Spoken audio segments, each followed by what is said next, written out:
हिन्दू स्वयंसेवक सङ्घ नेपालको आयोजनामा सञ्चालन हुने 15 दिने आवासीय सङ्घ शिक्षा वर्ग केवल एक प्रशिक्षण मात्र नभएर जीवन जिउने कला सिकाउने एउटा पवित्र पाठशाला हो।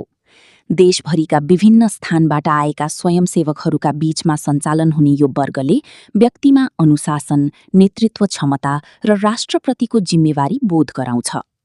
हिन्दू स्वयंसेवक सङ्घ नेपालले हरेक वर्ष आयोजना गर्ने सङ्घ शिक्षा वर्ग एक अद्वितीय र जीवनोपयोगी प्रशिक्षण शिविर हो।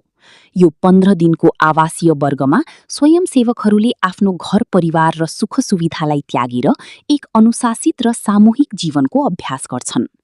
यो भिडियो मार्फत हामीले सङ्घ शिक्षा वर्गको भित्री दृश्य, त्यहाँको कठोर अनुशासन र स्वयंसेवकहरूले प्राप्त गर्ने अमूल्य शिक्षालाई समेट्ने प्रयास गरेका छौं। यस वर्गका प्रमुख आकर्षणहरू: शारीरिक प्रशिक्षण, फिजिकल ट्रेनिङ। बिहानको झुल्के घामसँगै सुरु हुने शारीरिक सत्रमा योग, व्यायाम, सूर्य नमस्कार र विभिन्न परम्परागत खेलहरूद्वारा शरीरलाई स्वस्थ र बलियो बनाइन्छ। बौद्धिक जागरण, इन्टेलेक्चुअल सेसन्स। देशको इतिहास, धर्म, संस्कृति, राष्ट्रिय चुनौतीहरू र समाज सेवाका विषयमा विद्वान महानुभावहरूबाट मार्गदर्शन र गहन छलफल गरिन्छ। सामूहिक जीवन, कम्युनिटी लिभिङ।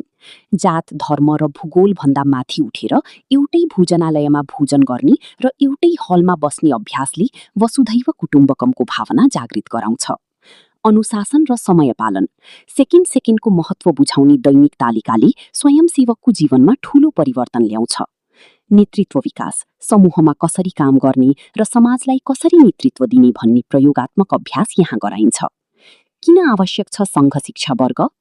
आजको आधुनिक युगमा युवा पुस्ता आफ्नो संस्कार र संस्कृतिबाट टाढिँदै गएको अवस्थामा सङ्घ शिक्षा वर्गले उनीहरूलाई आफ्नो जगसँग जोड्ने काम गर्छ।